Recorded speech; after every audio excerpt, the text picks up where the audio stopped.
한국인 하나가 세계 축구의 판도를 완전히 뒤바꿔 놓았습니다. 토트넘에서 끝난 선수라며 조롱당했던 그 남자가 어떻게 영국 전체를 무릎 꿇게 만들었을까요?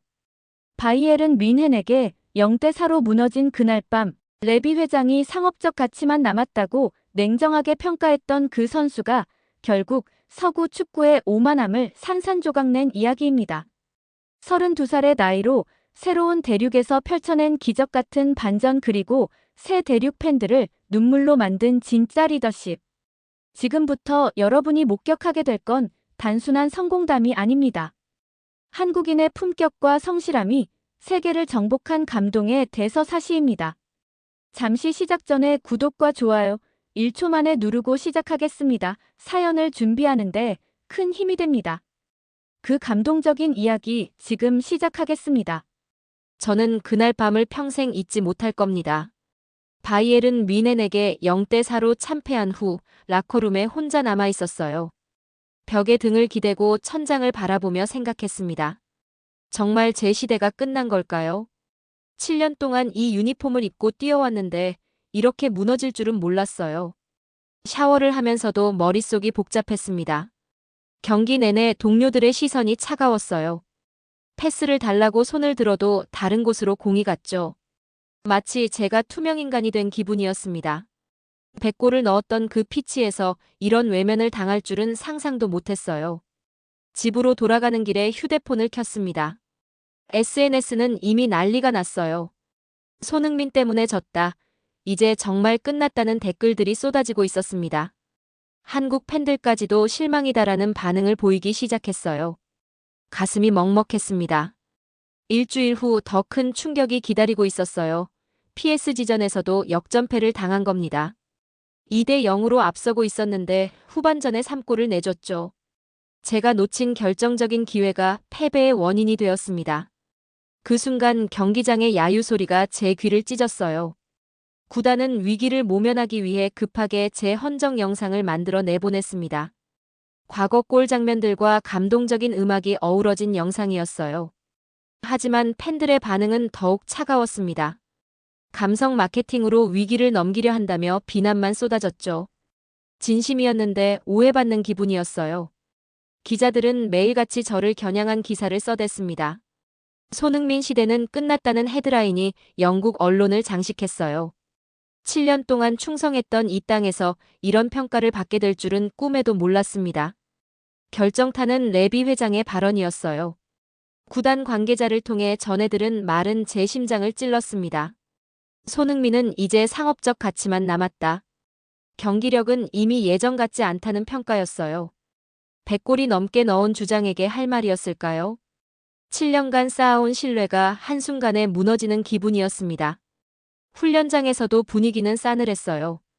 동료들이 저와 눈을 마주치려 하지 않았습니다. 코치진도 전술 브리핑에서 제 이름을 언급하는 횟수가 줄어들었어요. 마치 이미 없는 사람 취급을 받는 기분이었죠. 하지만 저는 포기하지 않았습니다. 기자들이 몰려와 은퇴 계획이 있느냐고 물어도 조용한 미소를 지으며 답했어요. 아직 할 수 있는 게 많다고 생각합니다. 라고요. 그 웃음 뒤에는 아무도 모르는 결심이 숨어 있었습니다. 이들에게 틀렸다는 걸 증명해 보이겠다는 각오 말이에요. 그 다음 경기는 제게 악몽이었습니다. 첼시와의 런던 더비에서 저는 철저히 고립되었어요. 오른쪽 윙에서 아무리 손을 들어도 동료들은 다른 선수에게 패스를 보냈습니다. 마치 제가 경기장에 없는 것처럼 취급받았어요. 전반 20분 완벽한 찬스가 왔습니다. 상대 수비수를 제치고 골키퍼와 1대1 상황이 만들어진 거예요. 예전 같았으면 자신있게 골을 넣었을 텐데 그날은 달랐습니다. 너무 많은 시선이 저를 압박했어요. 골대 오른쪽 구석을 노렸지만 공은 골대를 맞고 나갔습니다. 그 순간 6만 명의 관중석에서 터져나온 건 환호가 아니라 깊은 한숨이었어요. 예전 같지 않다는 탄식이 경기장을 가득 채웠습니다. 저는 그 소리를 들으며 가슴이 무너져 내리는 걸 느꼈어요. 하지만 고개는 숙이지 않았습니다. 하프타임에 라커룸에서 포스테코글루 감독이 말했어요. 손흥민, 너무 부담 갖지 마라. 하지만 더 날카로워져야 한다고요. 동료들은 아무 말도 하지 않았습니다. 벤 데이비스조차 저와 눈을 마주치지 않았어요. 7년 동안 함께 뛰었던 친구들이 저를 외면하는 모습을 보며 외로움이 밀려왔습니다. 후반전에도 상황은 나아지지 않았어요. 제가 공을 잡을 때마다 관중들의 한숨 소리가 들렸습니다. 언론석에서는 기자들이 바쁘게 메모를 적고 있었죠. 분명히 마무리 능력 상실이라는 제목을 준비하고 있을 거예요. 경기 종료 10분 전 마지막 기회가 왔습니다. 코너킥 상황에서 제 머리로 향한 공이 골대를 살짝 벗어났어요. 그때 관중석에서 누군가 소리쳤습니다. 이제 정말 끝났어라고요.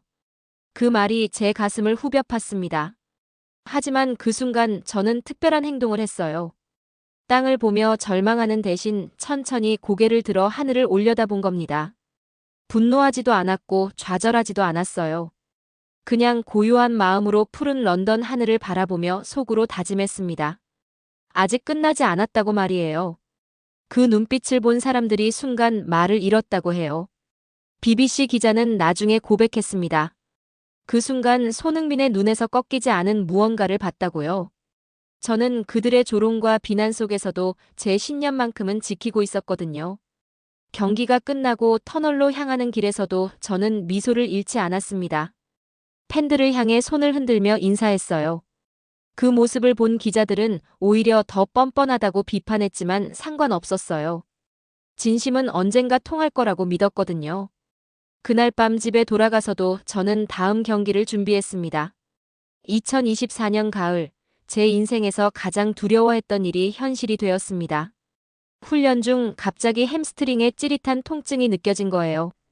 그 순간 제 얼굴이 하얘졌을 겁니다. 의료진이 달려와 진단한 결과는 최악이었어요. 최소 6주는 쉬어야 합니다라는 말이 제 귀에 쟁쟁 울렸습니다. 더 큰 충격은 그 다음에 왔어요. 클린스만 감독으로부터 전화가 걸려온 겁니다. 부상 선수는 국가대표팀에 부를 수 없다는 차가운 통보였죠. 태극마크를 달고 뛰는 게 제게는 무엇보다 소중했는데 그 기회마저 놓치게 된 거예요. 전화를 끊고 한참을 멍하니 앉아 있었습니다. 언론의 반응은 예상했던 것보다 훨씬 가혹했어요.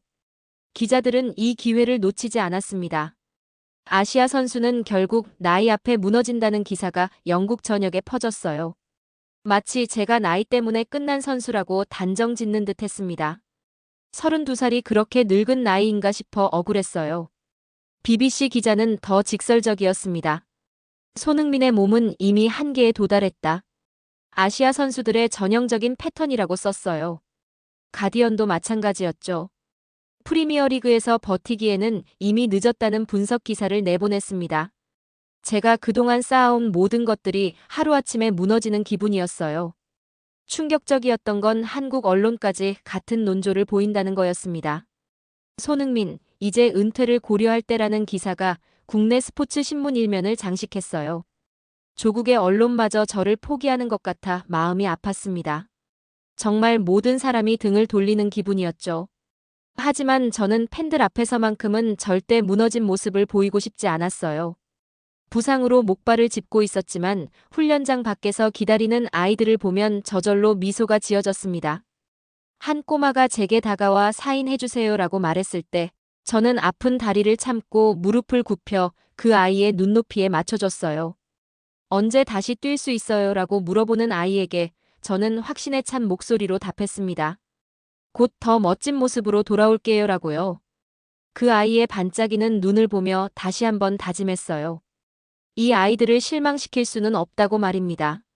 집에 돌아와서도 부상 부위가 계속 아팠지만 그보다 더 아픈 건 사람들의 시선이었어요. 하지만 저는 알고 있었습니다. 이 시간이 지나면 분명 더 강한 제가 되어 돌아올 거라고요. 부상은 일시적이지만 포기는 영원하니까요. 저는 절대 포기하지 않겠다고 다짐했습니다. 부상 판정을 받고 일주일이 지났을 때 저는 선택의 기로에 섰습니다. 집에서 쉬며 회복을 기다릴 수도 있었지만 그럴 수는 없었어요. 매일 새벽 5시에 훈련장으로 향했습니다. 아무도 없는 텅 빈 훈련장에서 혼자 재활 운동을 시작했어요. 의료진은 제가 너무 서두른다고 걱정했습니다. 천천히 하셔도 됩니다라고 말했지만 저는 멈출 수 없었어요. 하루라도 빨리 돌아가야 한다는 조급함이 있었거든요. 모든 사람이 저를 끝난 선수라고 생각하는 상황에서 시간만 흘려보낼 수는 없었습니다. 어느 날 밤 9시쯤 훈련장에 혼자 남아있을 때였어요. 다른 선수들은 모두 집에 간 지 오래였는데 저는 여전히 재활 운동을 하고 있었습니다. 러닝머신에서 천천히 걸으며 다리 상태를 점검하고 있었죠. 땀이 등을 타고 흘러내렸지만 멈추고 싶지 않았어요. 그때 우연히 한 기자가 이 모습을 목격했다고 해요. 나중에 그 기자는 충격적인 장면이었다고 회상했습니다.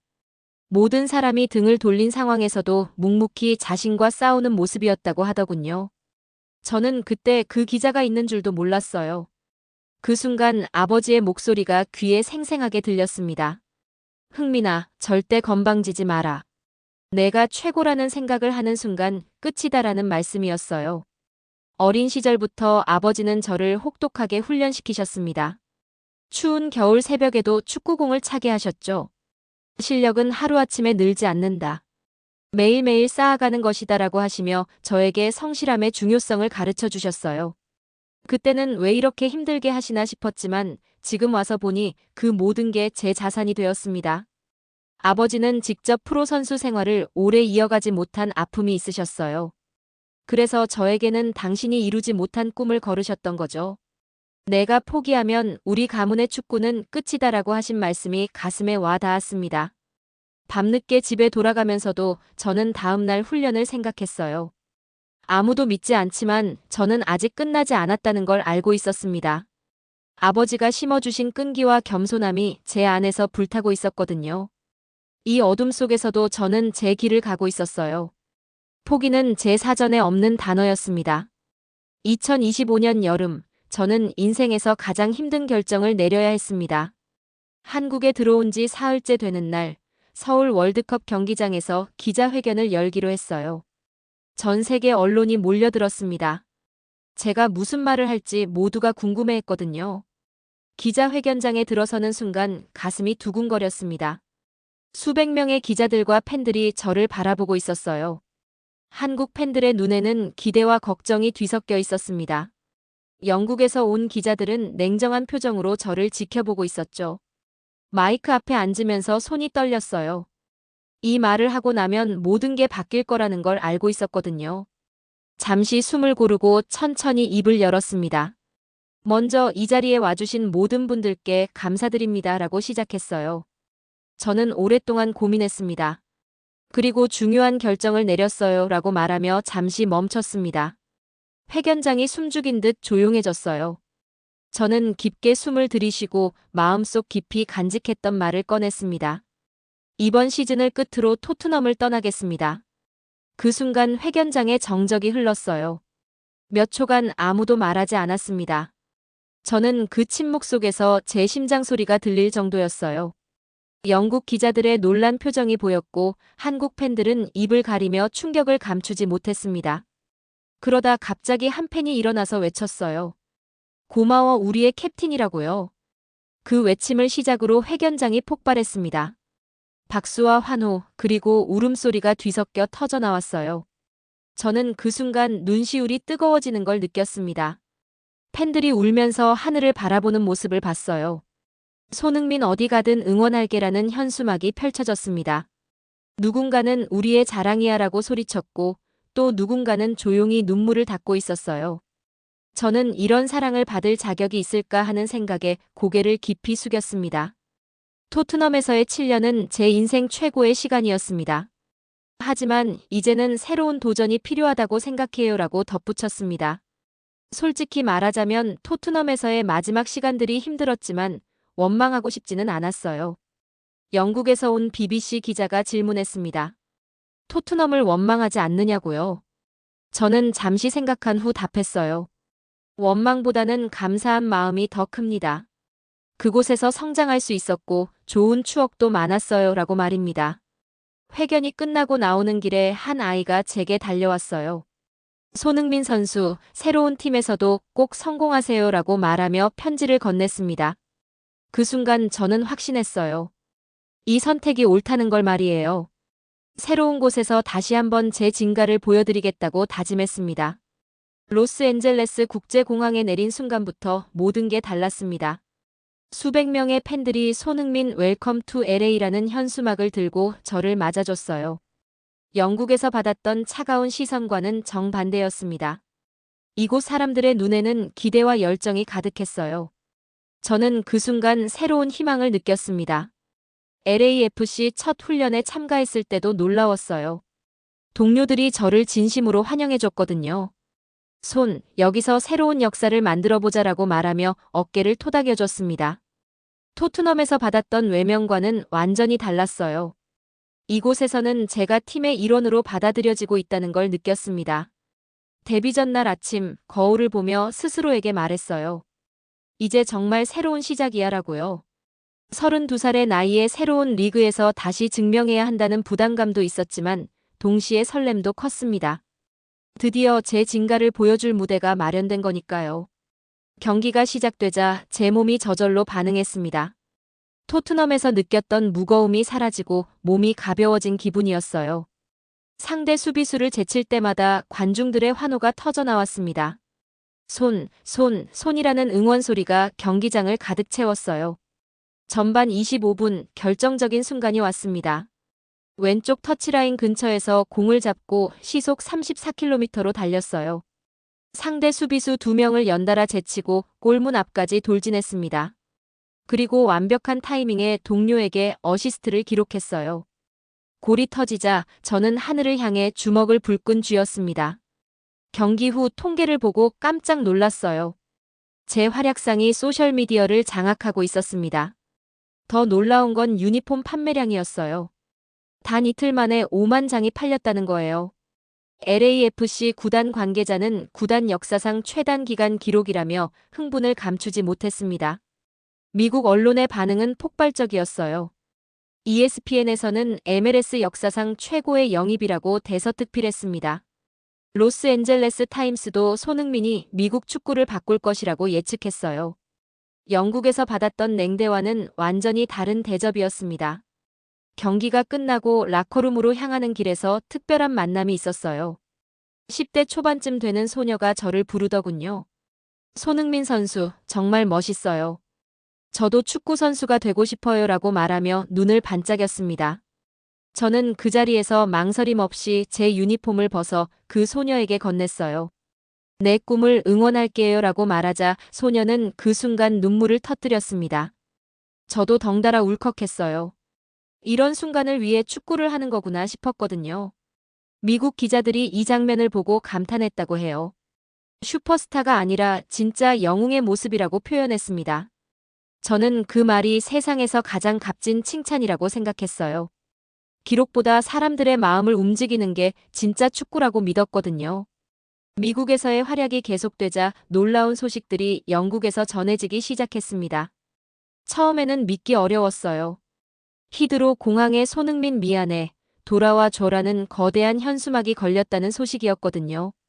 토트넘 팬들이 직접 제작해서 공항 입구에 설치한 거였습니다. 더욱 놀라운 일이 이어졌어요. 토트넘 구단 앞에서 촛불 집회가 열렸다는 소식을 들었을 때는 정말 충격이었습니다.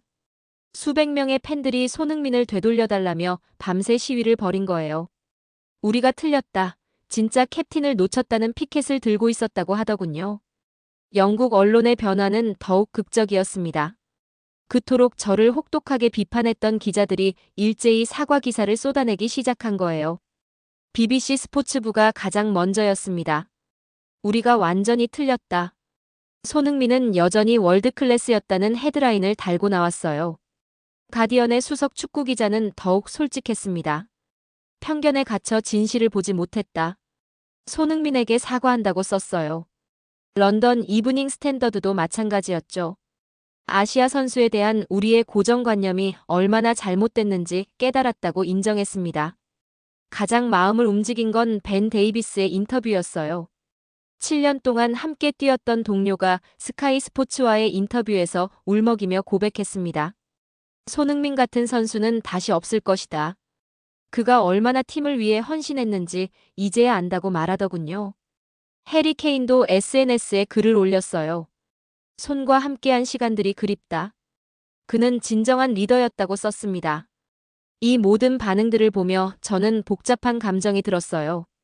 기쁘기도 했지만 동시에 안타깝기도 했거든요. 미국 기자가 저에게 영국 팬들의 후회에 대해 어떻게 생각하냐고 물어봤을 때 저는 진심으로 답했습니다. 모든 걸 이해합니다. 축구는 결과의 세계이고 감정적인 판단이 있을 수 있어요. 지금은 과거보다 현재가 더 중요하다고 생각해요라고요. 토트넘 팬들이 보낸 편지들도 받았어요. 미안하다, 돌아와 달라는 내용들이었습니다. 저는 그 편지들을 읽으며 원망보다는 이해하고 싶었어요. 그들도 팀을 사랑하는 마음에서 나온 반응이었으니까요. 용서와 성숙함으로 답하는 게 한국인으로서 지켜야 할 품격이라고 생각했습니다. 미국에서의 성공이 계속되자 전 세계 언론이 저에게 주목하기 시작했습니다. 매주 인터뷰 요청이 쏟아졌어요. CNN, ESPN, 심지어 영국 BBC까지도 저와의 단독 인터뷰를 원했습니다. 하지만 저는 어느 인터뷰에서나 같은 말을 했어요. 축구는 기록이 아닙니다.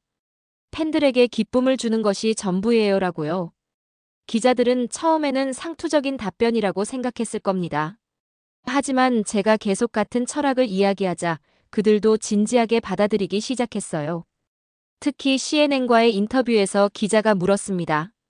당신에게 축구란 무엇인가요? 라고요. 저는 잠시 생각한 후 답했어요. 축구는 사람과 사람을 이어주는 다리라고 생각합니다. 골을 넣는 것보다 누군가의 하루를 행복하게 만드는 게 더 중요해요라고 말입니다. 그 인터뷰가 방송된 후 반응이 폭발적이었어요. 소셜미디어에는 진짜 축구 철학자, 이런 선수를 기다렸다는 댓글들이 쏟아졌습니다. 영국에서도 우리가 놓친 진짜 보물이라는 기사들이 나오기 시작했어요. 몇 달 후 더 놀라운 소식을 들었습니다. BBC에서 저를 주제로 다큐멘터리를 제작한다는 거였어요. 제목은 손흥민 우리는 선수를 봤지만 그는 사람을 봤다였습니다. 그토록 저를 비판했던 BBC가 이제는 제 철학을 조명하겠다고 나선 거죠. 다큐멘터리가 방영된 날 저는 긴장하며 시청했어요. 제가 토트넘에서 겪었던 시련들과 미국에서의 부활, 그리고 팬들과의 따뜻한 만남들이 감동적으로 편집되어 있었습니다. 특히 제가 어린 팬에게 유니폼을 건네는 장면에서는 저도 모르게 눈물이 났어요. 전 세계 팬들의 반응은 그야말로 폭발적이었습니다. 한국 팬들은 우리의 자랑스러운 아들이라며 눈물을 흘렸어요. 영국 팬들은 진짜 캡틴이었다. 우리가 몰라봤다고 후회의 댓글을 달았습니다. 미국 팬들도 이런 선수를 기다렸다며 뜨거운 사랑을 보내줬어요. 세 대륙의 팬들이 같은 마음으로 저를 응원하는 모습을 보며 깨달았습니다. 축구는 정말 국경을 넘나드는 언어라는 걸 말이에요. 제가 전하고 싶었던 진심이 결국 전 세계 사람들의 마음에 닿았다는 사실이 무엇보다 기뻤습니다. 어느 날 한국에서 온 팬 편지를 읽었어요. 손흥민 선수 덕분에 한국인이라는 게 자랑스럽다는 내용이었습니다. 그 순간 저는 확신했어요. 제가 축구를 통해 전하고 싶었던 메시지가 정확히 전달됐다는 걸 말입니다. 이제 저는 알고 있습니다. 진정한 레전드는 기록으로만 만들어지는 게 아니라는 걸요. 진심과 포기하지 않는 마음, 그리고 사람들을 향한 따뜻함이 있다면 누구나 영원히 기억될 수 있다고 믿어요. 토트넘을 떠났지만 후회는 없습니다. 모든 경험이 저를 더 성숙한 사람으로 만들어줬거든요. 앞으로도 어느 곳에서든 제가 할 수 있는 최선을 다하겠습니다. 손흥민의 이야기를 끝까지 들어주셔서 정말 감사합니다. 어떠셨나요? 토트넘에서 조롱당하던 그가 미국에서 다시 일어서는 모습을 보며 어떤 기분이 드셨는지 궁금해요. 혹시 여러분도 손흥민처럼 모든 사람이 등을 돌렸을 때 홀로 버텨낸 경험이 있나요? 저는 이 이야기를 준비하면서 정말 많은 걸 느꼈어요. 진심과 성실함이 결국 모든 편견을 이겨낸다는 것, 그리고 포기하지 않는 마음이 얼마나 소중한지 다시 한번 깨달았습니다. 손흥민이 보여준 건 단순한 축구 실력이 아니라 한국인의 진짜 품격이었죠. 여러분의 일상에서도 때로는 모든 것이 무너지는 것 같은 순간들이 있을 거예요. 그때 손흥민의 그 눈빛을 기억해 주세요. 하늘을 올려다보며 아직 끝나지 않았다고 다짐했던 그 마음 말이에요. 여러분도 충분히 일어설 수 있는 힘이 있다고 믿습니다. 오늘 이야기가 여러분의 마음에 작은 용기라도 심어드렸다면 정말 기쁠 것 같아요. 좋아요와 구독으로 응원해주시고 댓글로 여러분의 소중한 이야기도 들려주세요. 다음에도 여러분의 마음을 따뜻하게 만들어줄 감동적인 이야기로 찾아뵙겠습니다. 오늘도 여러분의 하루가 손흥민의 미소처럼 밝고 따뜻하길 바랍니다. 지금까지 감동 캐비넷 작가 해리였습니다.